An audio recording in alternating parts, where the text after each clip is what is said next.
Bom dia, boa tarde, boa noite. Hoje nós vamos falar sobre colisões, certo? Deduzir colisão unidimensional perfeitamente elástica, falar um pouquinho de colisão inelástica unidimensional também e pincelar colisão em 2D. Tudo bem? Então, farei tudo bem demais. Vamos começar. Pessoal, quando a gente fala sobre colisão é um conceito interessante porque a gente sabe intuitivamente o que é. Tá? Coloquei essas imagens, mas vocês podem pensar em várias outras. Quando eu falei em colisões, a gente automaticamente pensa em muitas coisas. Acho que as imagens são autoexplicativas. Eu tenho uma colisão que eu não queria ter, um acidente de carro, e uma colisão lúdica, o nosso bom e velho bilhar ou snooker, não sei como vocês chamam aqui na região, tá? Saudade de um bar para poder jogar sinuca, tá? O que mais? Mas aqui, perdão, pessoal. Mas lembra, nosso objetivo aqui sempre está sendo trazer esses conceitos do nosso dia a dia pro... Nossa, o que foi isso?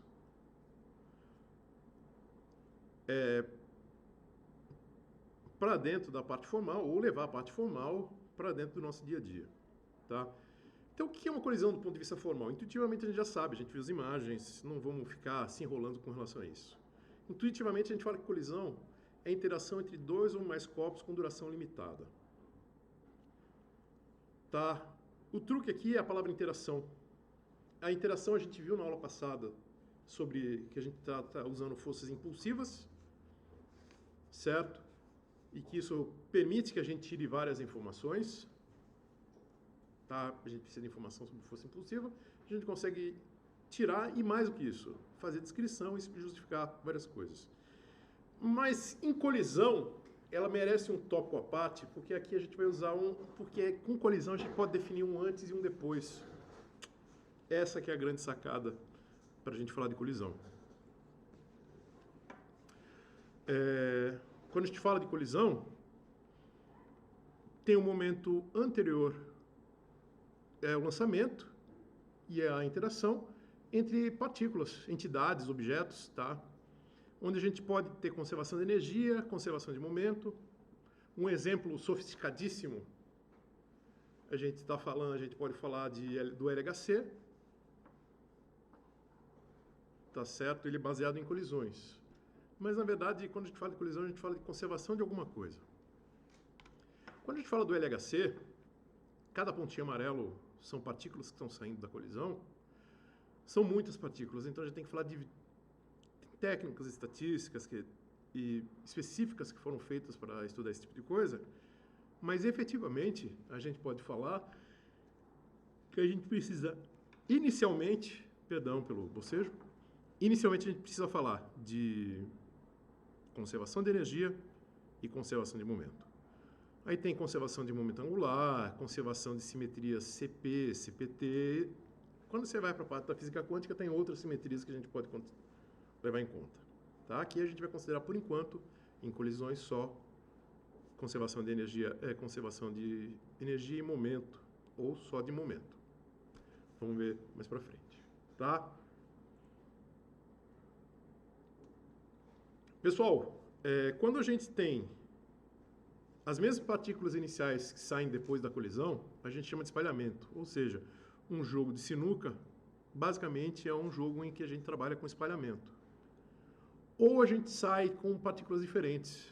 A gente pode ter reações químicas, se a gente fizer colisão de baixa energia, ou colisões nucleares, se são colisões de alta energia. Tudo bem? Como que a gente vai fazer um mapa mental agora de colisão. O tempo varia da esquerda para a direita, tá? Estou representando graficamente o tempo. Tá? Eu tenho duas partículas M1 e M2. eu tenho uma região de interação.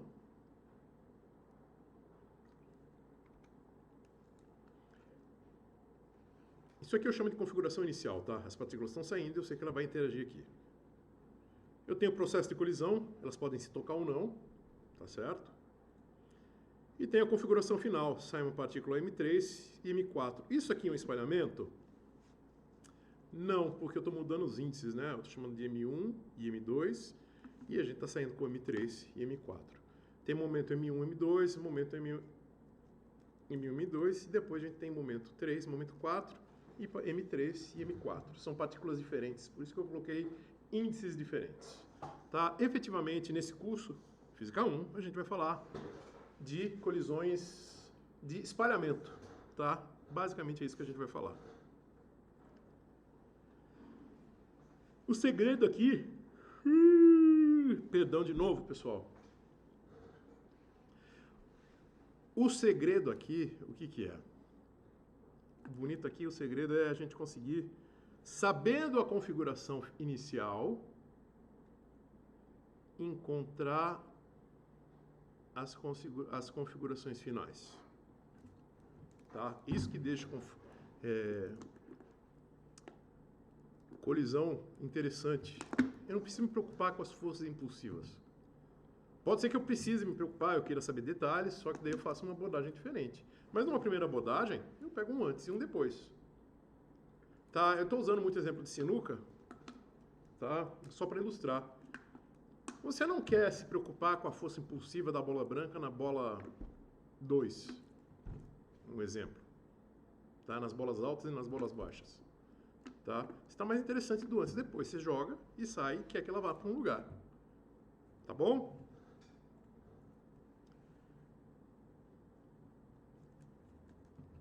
As perguntas, as quantidades conservadas, todas aquelas perguntas, na verdade, é uma grande perguntona. Tá? Como a gente pode classificar colisões ou espalhamentos, que é o que a gente vai explorar. Mentira, não é só espalhamento, tá? A gente vai explorar alguns casos em que a gente vai ter outras coisas. Eu posso ter colisão perfeitamente elástica, e no caso em que eu tenho conservação de momento linear e energia cinética, ótimo, é o caso que a gente consegue trabalhar efetivamente, facilmente. Colisões inelásticas, a gente tem um pouquinho de trabalho e precisa de mais alguma coisa para poder fazer a descrição do sistema. E as colisões perfeitamente inelásticas, o momento linear é conservado, mas não a energia cinética. E os dois corpos ficam reunidos após a colisão. Colisões perfeitamente inelásticas, apesar de parecer, falando desse jeito, deveria ser o caso mais complicado que tem, a gente consegue trabalhar com uma certa facilidade, por causa desse negócio dos dois corpos ficarem reunidos após a colisão. Colisão inelástica, a gente não vai aprofundar muito, na verdade nada, porque tem um curso de mecânica mais para frente. Talvez vocês vejam isso. Tá? Isso é um mundo que se abre.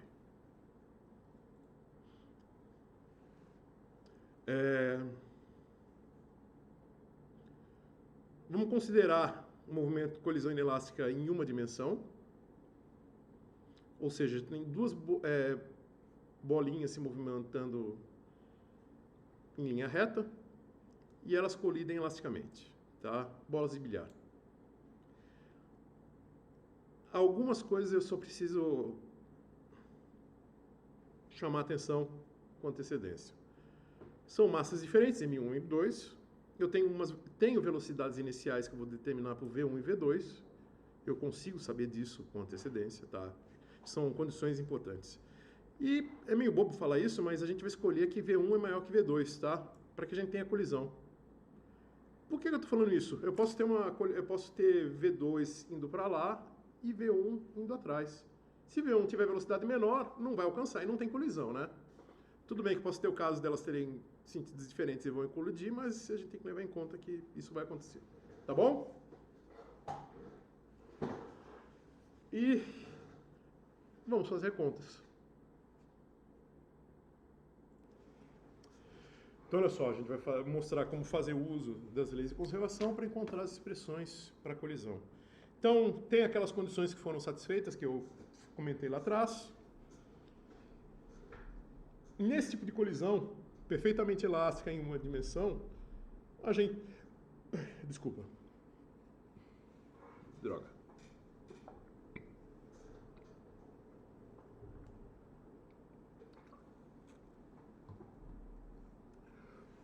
A gente tem duas incógnitas e duas variáveis. Duas incógnitas e duas variáveis, desculpa. A gente tem duas incógnitas e duas equações. Quais são as equações que a gente vai fazer uso? A primeira delas, conservação de momento. Eu tenho massa 1 e velocidade 1 inicial, mais massa 2 velocidade 2 inicial. Eu tenho massa 1, velocidade 1 final, mais massa 2,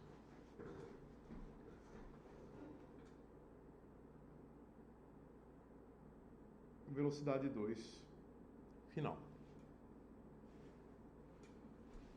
Eu sei isso, quero saber isso. Preciso de mais uma equação, vou para a equação da energia cinética.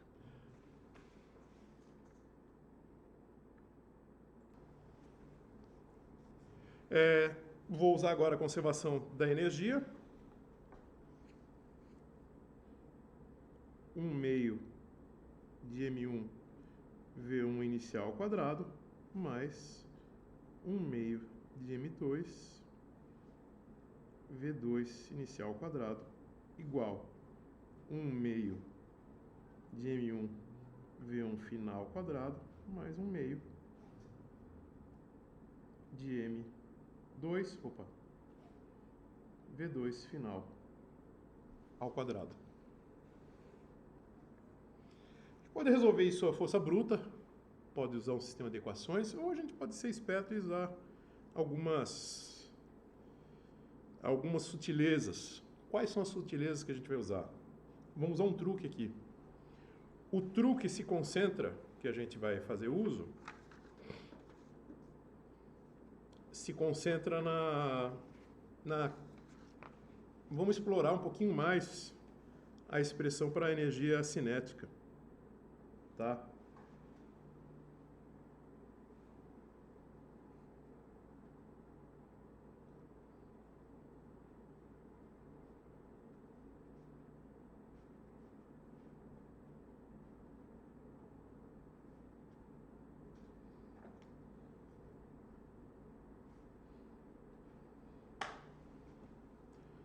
Então na verdade o truque vamos mastigar a expressão da energia cinética ao máximo. E ver o que a gente consegue no final.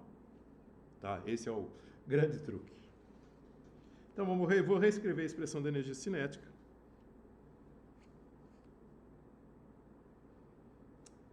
Primeira coisa, já vou cortar as massas para a gente. Não vou perder tempo reescrevendo. E o que a gente tem? M1 V1 inicial mais M2 V2 inicial igual M1 V1 final ao quadrado mais M2 V2 final ao quadrado. Agora, eu vou agrupar tudo que tem M1 de um lado e tudo que tem M2 do outro. Então, eu vou deixar M1 V1 inicial ao quadrado menos M1 V1 final ao quadrado igual a M2 V2 final ao quadrado menos M2 V2 inicial ao quadrado. Puxo a massa e brinco com essas diferenças de quadrado aqui. Então tenho M1 1 inicial menos V1 final, multiplicado por V1 inicial, mais V1 final.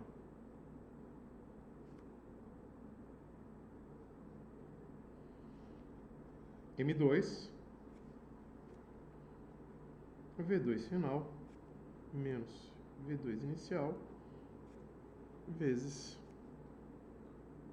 V2 inicial, mais V2 final. Brinco com essas expressões. Guardo isso aqui. Agora, eu vou fazer esse tipo de rearranjo que eu fiz agora para o momento. Tá bom?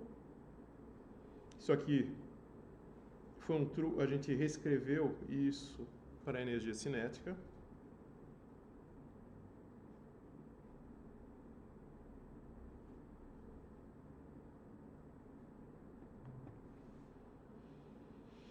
Vamos refazer esse mesmo rearranjo para o momento.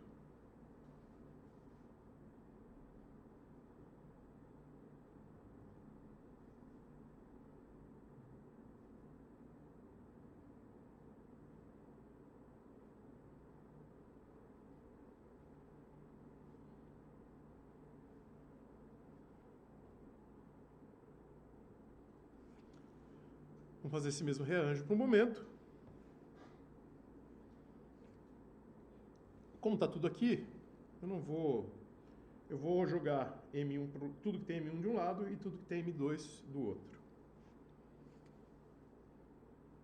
Então, isso é M1 V1 inicial, menos M1 V1 final, igual a M2 V2 final, menos M2 V2 inicial. Puxo M1 e M2 para fora.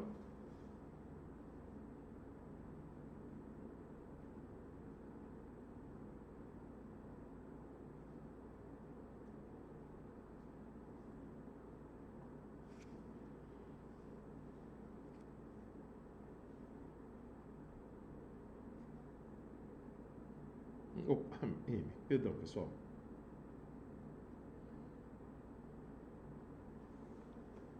V2 inicial. Tá bom? Agora eu vou jogar, se você olhar, eu tenho M1, V1 aqui e eu tenho aqui. Eu vou jogar escolher uma dessas, ou essa aqui, e começar a brincar com essas expressões. Tá bom?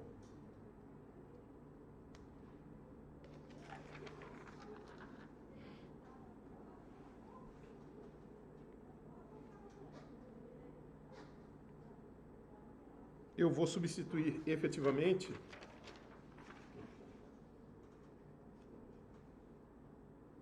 eu vou pegar esse termo aqui, que eu sei que é isso aqui, e jogar isso aqui para cá. Tá bom? Vou pegar e plugar isso aqui aqui. Isso vai dar pra gente M2, V2 final, menos V2 inicial, vezes V1 inicial, mais V1 final, igual a M2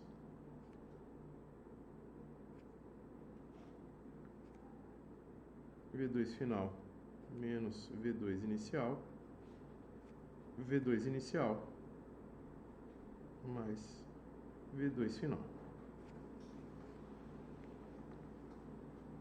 Cancelo isso aqui e tenho uma relaçãozinha V1 inicial mais V1 final igual a V2 inicial mais V2 final.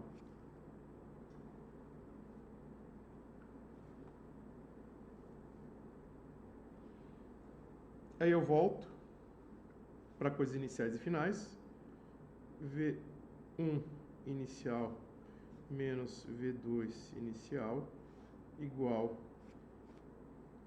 a V2 final menos V1 inicial. Eu troco para menos V1 final menos V2 final. Só para ter o índice 1, 2, 1, 2, 1, 2, tá? Agora o que eu estou fazendo? Eu usei a relação para a energia cinética em momento para reescrever isso. Eu volto com esse resultado para dentro da expressão do momento original.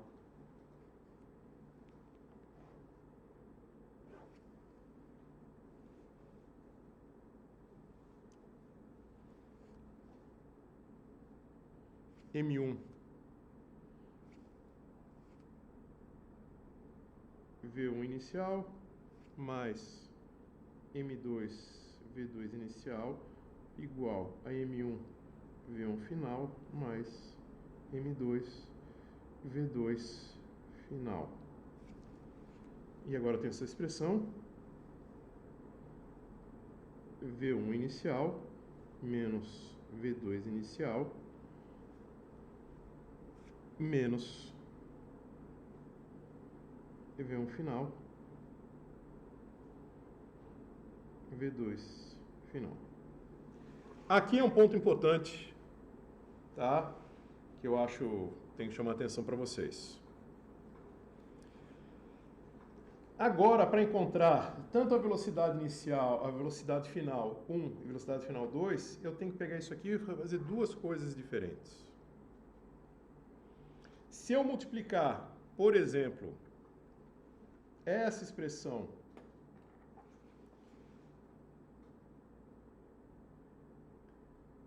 por M1, eu encontro a velocidade final 2. Se eu multiplicar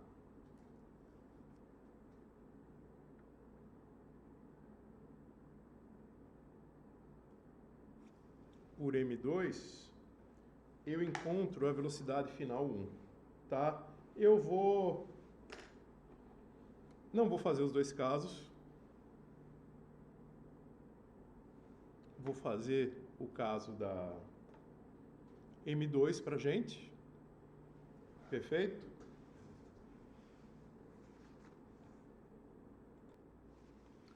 Então, efetivamente, vamos fazer essa conta. Multiplicar M2 por tudo isso aqui. Numa outra folha, que vai ficar curtinho, né? Poder usar os recursos audiovisuais avançados que temos à nossa disposição.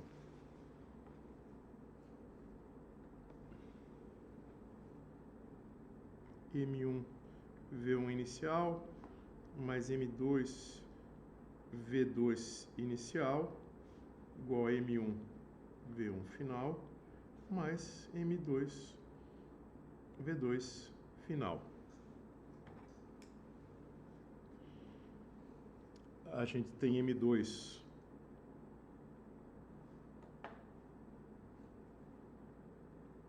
V1 inicial menos M2 V2 inicial igual a M2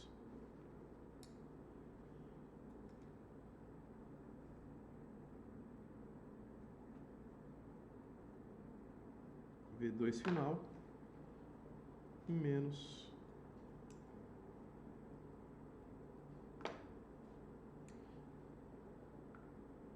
M2 V1 final. Eu troquei aquele sinal lá de cima, tá? Agora a gente resolve. Como que a gente resolve isso? A minha sugestão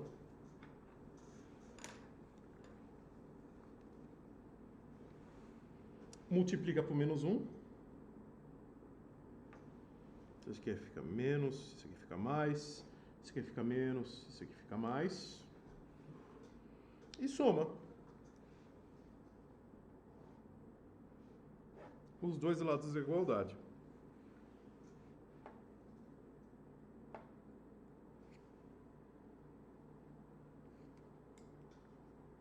Isso aqui vai dar M1 menos M2.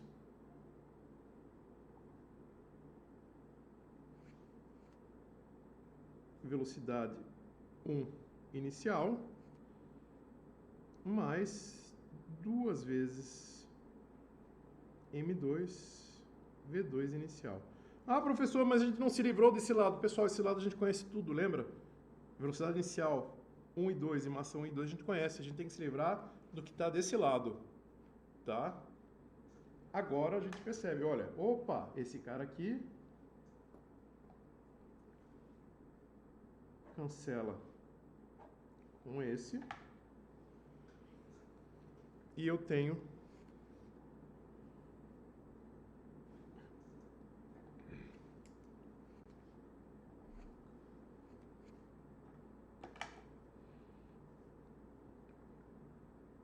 M1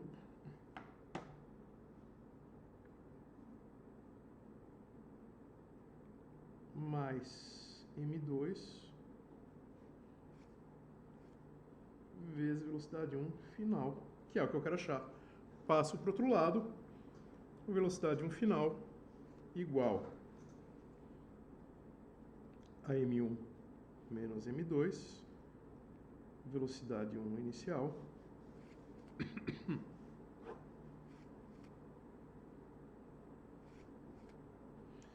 dividido pela soma, mais duas vezes massa 2, velocidade 2 inicial,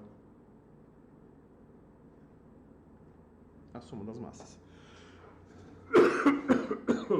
Minha garganta começou a dar pau. Lamento por isso.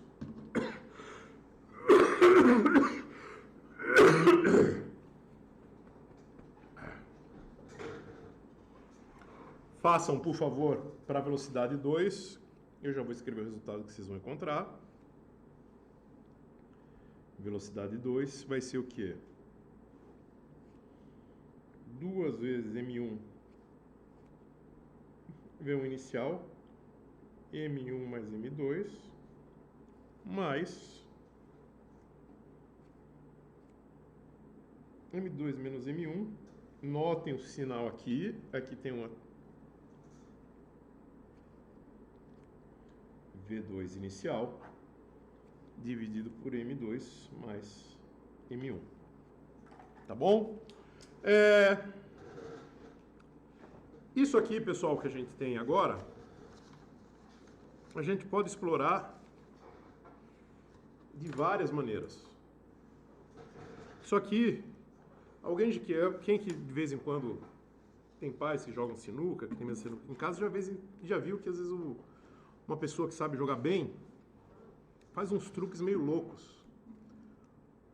Por exemplo, você bate a bola 1 e 2, a bola 2 está parada, a bola 1 ele bate de tal maneira que a bola 1 para e a bola 2 sai. Tá? Opa!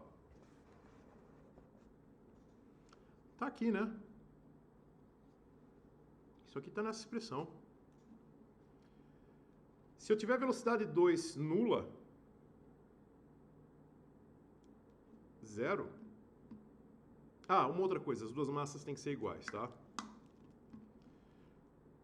Se a bolinha tá parada, as duas massas, as duas bolinhas têm a mesma massa, e a velocidade inicial da velocidade 2 inicial é 0, esse termo aqui some, sobra só esses dois que tem a ver com a velocidade inicial, concordam?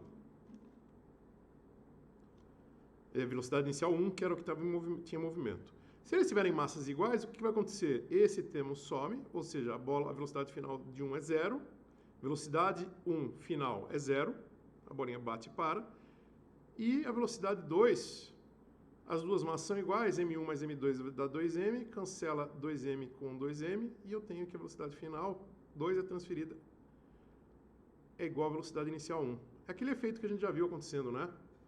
Da bola de sinuca bate e a outra sai andando.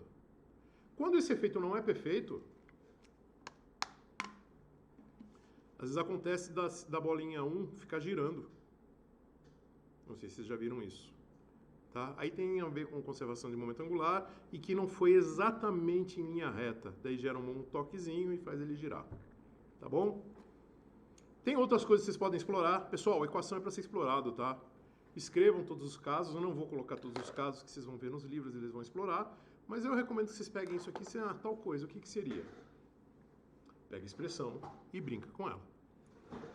Tá? Vamos voltar então para os nossas...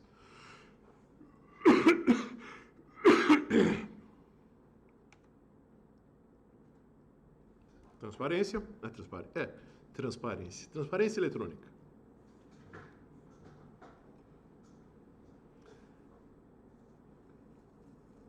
Vamos falar de um caso de uma colisão perfeitamente inelástica.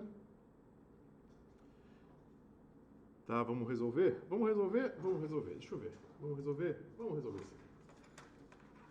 Vamos resolver?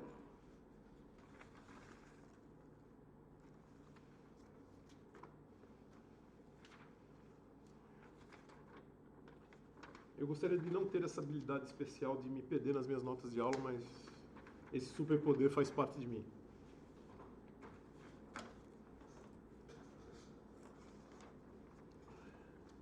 Pelo menos isso faz com que as aulas presenciais fiquem muito mais divertidas. Fazendo propaganda para quando a gente voltar a ter aula presencial. E vocês não vão assistir, tá? Física 1 eu quero que vocês tenham aprovado e vão assistir Física 2.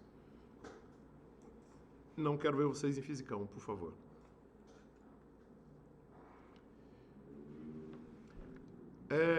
Vamos resolver o pêndulo balístico, que é a situação que eu falei para vocês. É uma colisão inelástica em uma dimensão. Certo? E isso é uma técnica antiga, bem confiável. Não sei se continua sendo usado, porque... não deve ser usado sim. Aquele negócio do CSI de gel é um porre aquele gel para trabalhar. Isso é coisa que colegas que trabalham com... conhecidos que trabalham com perícia criminal comentam. Você dispara um tiro e pela altura que o pêndulo balístico sobe, você consegue determinar qual a velocidade da bala no instante do impacto. É uma situação de colisão inelástica. Eu tenho dois objetos, uma bala e um bloco de madeira, e depois eu tenho um bloco de madeira mais bala. Tá certo? A gente consegue, com isso, determinar a velocidade inicial da bala. Aí tem todo um parâmetro, você tem uma distância fixa, você considera um pouquinho da resistência do ar, ou não, dependendo da distância. Se for muito curto, você não precisa mais considerar tanto, mas você tem que levar em conta o quanto a bala entra dentro do bloquinho. Então, dá sempre para fazer o quê? Aprimorar essa discussão, tá? Mas vamos considerar o caso mais básico, tá? O caso inicial para a gente explorar.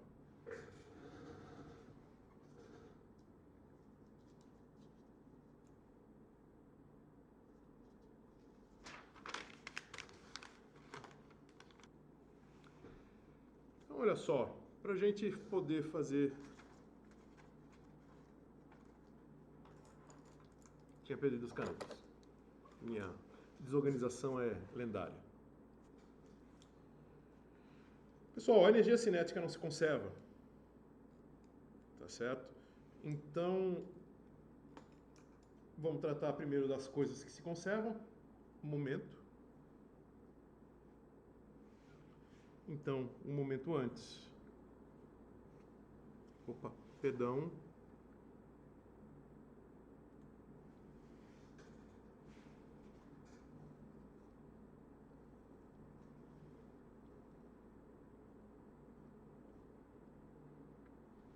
Temos um momento antes e um momento depois. O momento antes é massa 1 vezes velocidade 1, mais massa 2 vezes velocidade 2 final. Final. Perdão, pessoal, me distraí. E no caso depois, os dois estão juntos. M1 mais M2 velocidade final. Eu não preciso de índice porque é só uma velocidade final que está indo embora. Isolo a velocidade final.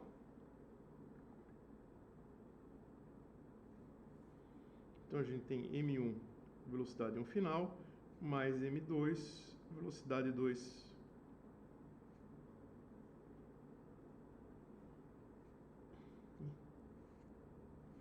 De onde que eu tirei esse final, pessoal? É inicial, desculpa.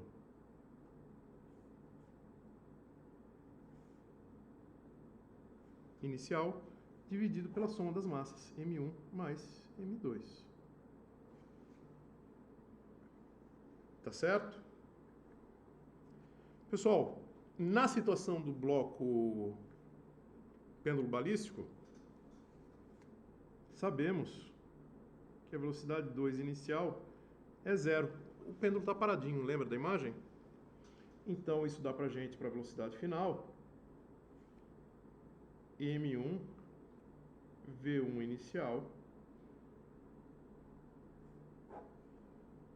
dividido por M1 mais M2.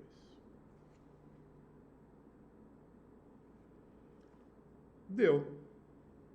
Temos a velocidade final. Não vamos fazer uso da energia cinética para determinar isso. Agora eu quero saber qual que é o...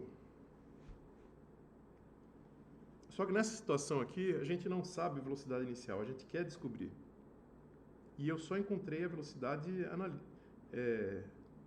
a expressão para a velocidade. Eu quero relacionar de alguma maneira com a altura, a massa e a altura do bloco. Sabendo a massa do bloco, da bala, e a altura h que o pêndulo sobe. Aí eu vou usar a conservação de energia. Eu vou dizer que essa velocidade final aqui é a velocidade inicial para uma outra situação de conservação de energia agora. Qual? Essa aqui. Velocidade inicial, o bloco está aqui e ele vai subir alguma coisa porque é um pêndulo. Tá certo? Então, tenho energia cinética sendo concebida por conservação de energia.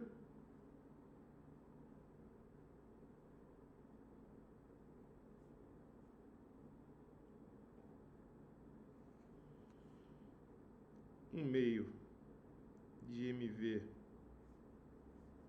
ao quadrado igual a mgh. As massas se cancelam e eu tenho h. Então, efetivamente, o que eu quero? H igual a velocidade ao quadrado.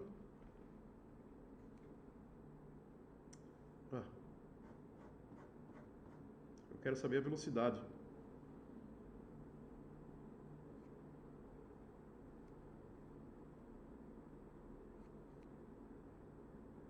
Essa velocidade ao quadrado igual a 2gh.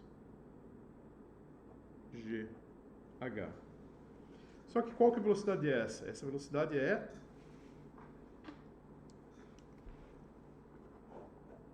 essa aqui. Então, M1 V1 inicial dividido por M1 mais M2 ao quadrado 2gh. Isolo o V1 aqui nessa expressão. Isso aqui dá pra gente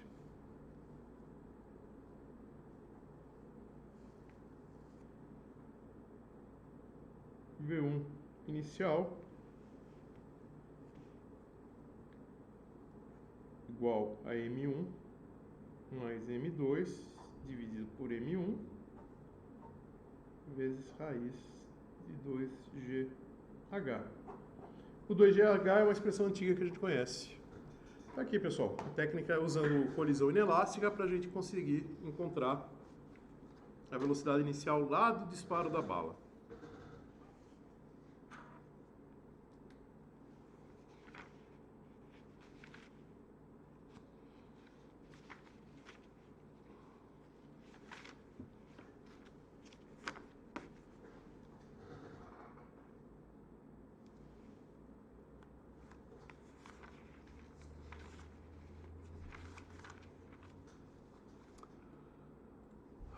Vamos falar de colisões em duas dimensões, tá? Vamos tratar de condições, entender o que significa tudo isso aqui.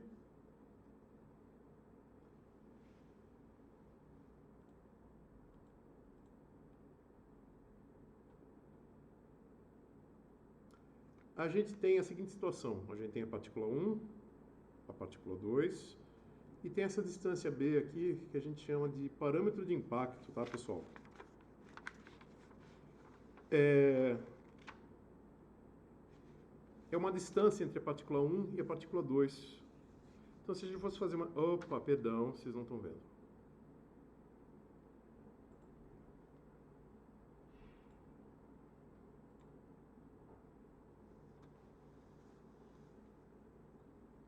A gente tem, esse parâmetro B se chama parâmetro de impacto, tá certo? É a distância entre a partícula 1 e a partícula 2, porque pode ser que a partícula bata de chapa. Se bater de chapa, é uma colisão unidimensional, né? E se ela bater de revesgueio, como o pessoal gosta de brincar, opa, a gente tem um efeito bidimensional. O esquema que a gente vai fazer é o seguinte, a gente vai chamar isso aqui de curvas assíntotas. Eu posso aproximar por uma reta no final. Aqui não, é uma curva, mas no final eu tenho retas assíntotas que descrevem essas coisas, tá? Vamos facilitar a nossa vida e considerar que M2 está parado. Ele podia estar em movimento, tá? E as coisas iam ficar mais complicadas. A única coisa que eu queria chamar a atenção para vocês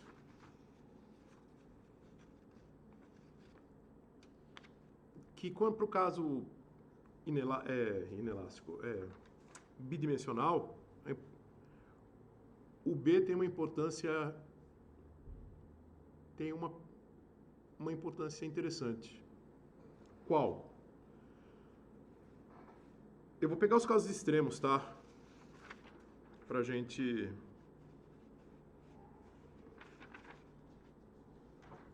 explorar o que significa B.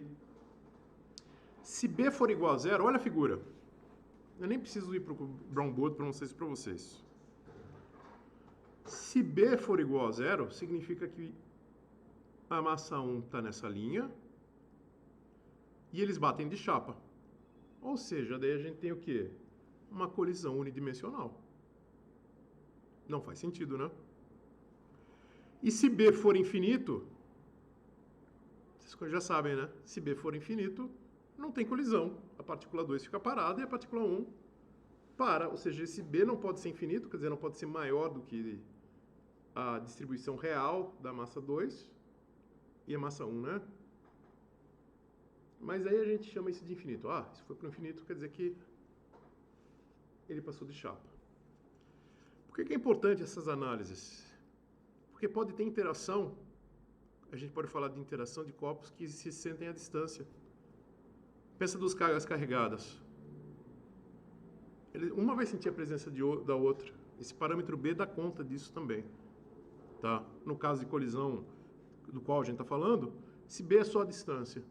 Mas esse B carrega outras coisas dentro dele se a gente estiver tratando de sistemas um pouquinho mais sofisticados. Tá?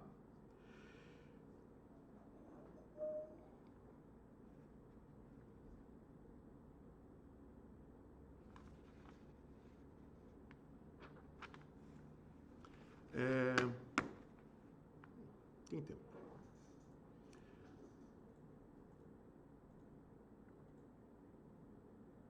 Opa. Nosso fenômeno... Oi, desculpa, pessoal. Estou usando a bolinha do mouse e não ficou bom. Vamos pegar a seguinte situação. O alvo 2 está em repouso. Só o alvo 1 está em movimento e a gente tem as duas situações. Ou seja, a gente já percebe que o momento inicial está só associado com a massa 1 e o momento final, massa 1 e massa 2. Tá? O parâmetro de choque B é uma condição inicial necessária, tá? A gente precisa saber do B. Eu já vou explicar por quê, tá? Vocês vão entender o motivo do porquê que a gente precisa saber do B. Então vamos lá, vou voltar para a imagem anterior, porque é mais interessante. Então, pessoal, a gente tem um antes e um depois para o momento. Tá? Deixa eu arrumar a câmera, sempre temos probleminhas com as câmeras. Então o que a gente tem? A gente tem M1 e M2. Vamos considerar por enquanto, só por simplicidade, M1 diferente de M2. Nós temos o momento antes, e no momento antes, quais são as informações que a gente tem? Que P1 inicial é diferente de zero, e P2 inicial é igual a zero, porque ele está parado, lembra?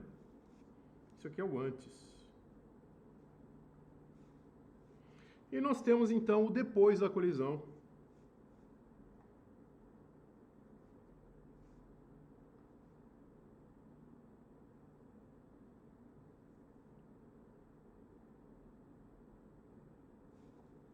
Pessoal, esse depois da colisão tem duas direções, tá? Acho que é bom a gente relembrar.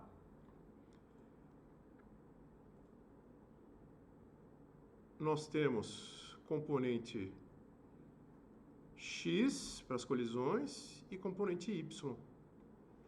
Vetorialmente, a gente sabe que a componente X e a componente Y, a componente Y se conserva é zero e na X também se conserva. Tá? Então a gente agora reescreve componente X e Y e a conservação de momento em cada uma dessas direções. Então vamos fazer isso. Escrever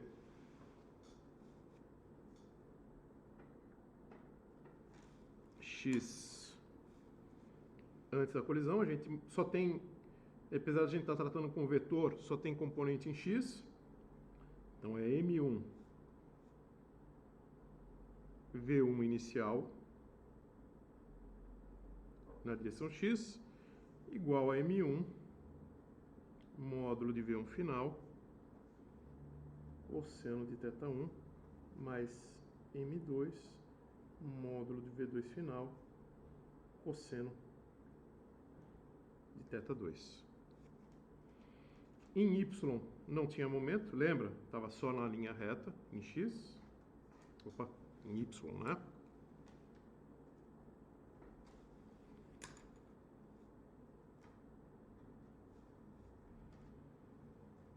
Nós temos M1 módulo de V1 final seno de θ1 mais M2 módulo de V2 final seno de θ2. Aí a gente olha para a energia cinética, isso aqui é o que a gente tira da conservação de momento, e agora a gente vai olhar para a conservação da energia, olhando para a energia cinética.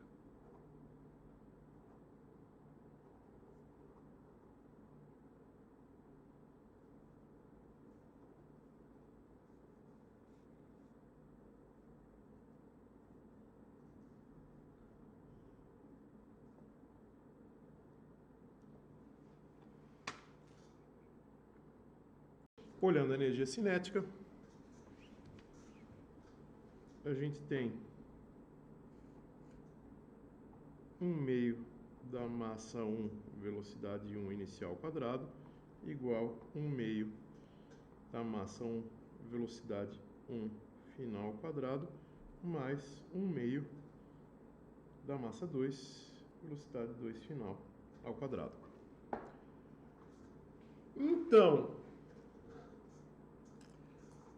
a gente tem duas equações, nós temos três equações e 4 incógnitas. Vocês sabem quais são as 4 incógnitas? Está claro para vocês? Acho que vocês já se deram conta, né? Módulo da velocidade inicial 1, final 1, módulo da velocidade final 2, 1, 2, θ1, θ2, 4 incógnitas e 3 equações. E aí? A gente precisa... É aí que entra o parâmetro de impacto. Eu não vou enrolar muito. O B.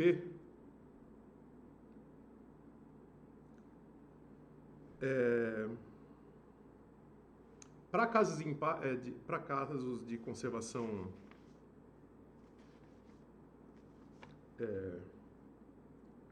colisões elásticas, o B é uma informação importante. Não vou mostrar isso, tá? Mas já adianto para vocês que para qualquer colisão,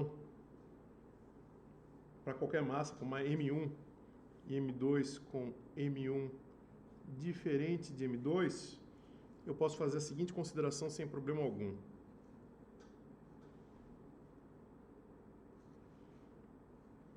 A gente sabe, é uma informação dada dentro, que vem do além, tá? Não vou demonstrar isso para vocês, tá, pessoal? Que para colisões elásticas, B, quando B varia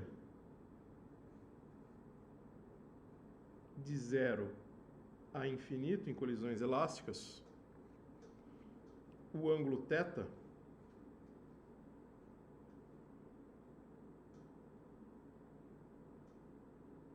varia de π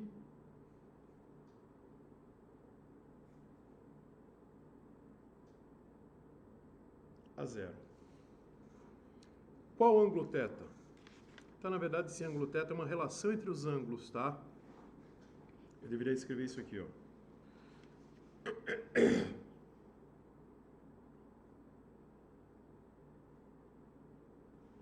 Θ1 mais θ2 varia de 0 de π a 0, tá? Vamos simplificar nossa vida, dados os nossos objetivos sérios, mais modestos, ou modestos, mais sérios. Vamos considerar um caso que a gente consegue demonstrar com uma certa simplicidade. Não precisa de cálculo avançado para a gente entender isso que eu vou falar, que eu vou mostrar para a gente agora.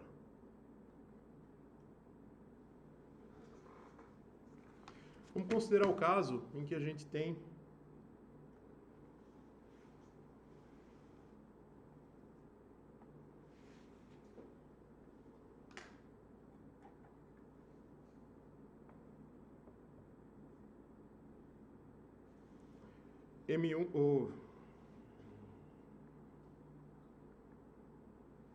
M1 igual a M2.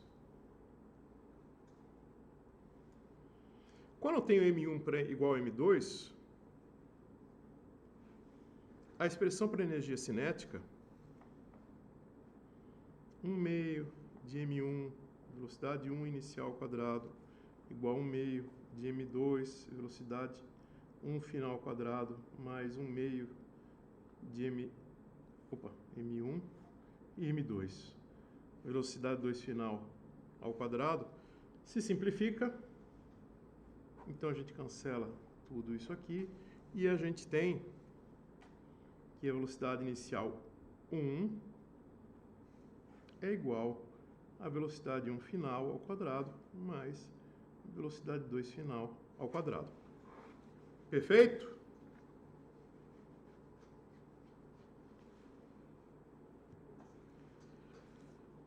Aí, da conservação do momento, eu não vou reescrever toda a expressão do momento, tá, pessoal?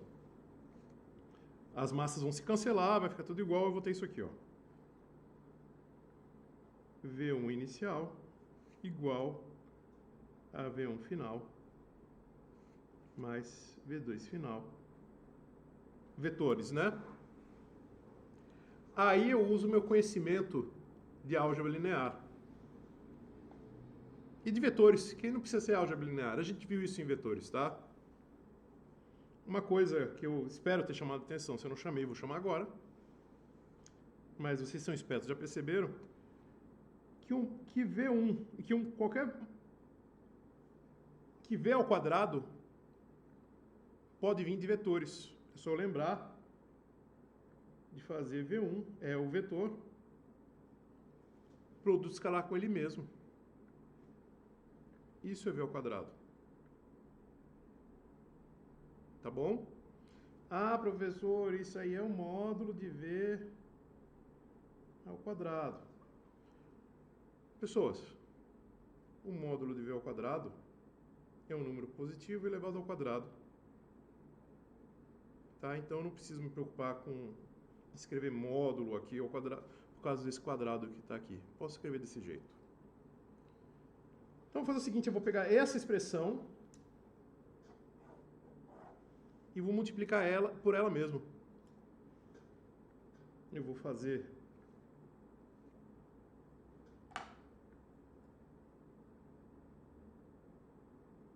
V1 inicial, produto escalar com V1 inicial, dos dois lados.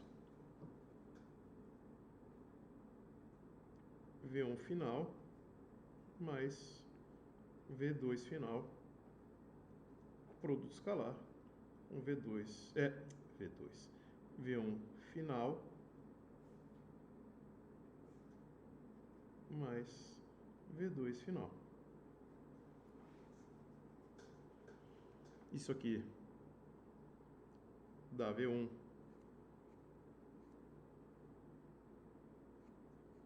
inicial ao quadrado, igual, agora a gente faz a distribuição. Esse com esse. Então a gente tem V1 final ao quadrado mais V2 final ao quadrado mais 2 vezes V1 final, produto escalar com V2 final. Isso aqui é 2 vezes módulo de V1 final vezes módulo de V1 V2 final, cosseno do ângulo entre eles, θ1 mais θ2.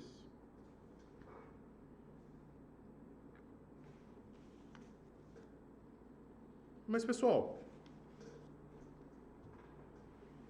a gente já sabe de antemão que V1 ao quadrado é isso aqui. O fato de realizar uma operação matemática desse tipo não pode mudar esse fato. Isso aqui tem que ser verdade. O que isso implica para essa expressão? Que o cosseno, que essa expressão toda tem que ser zero. Qual que é a única maneira dessa expressão ser zero? É se a soma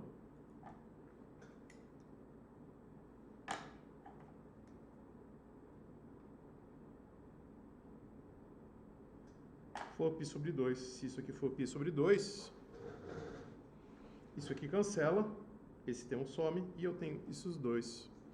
Tá certo? Que se eu olhar nessa expressão,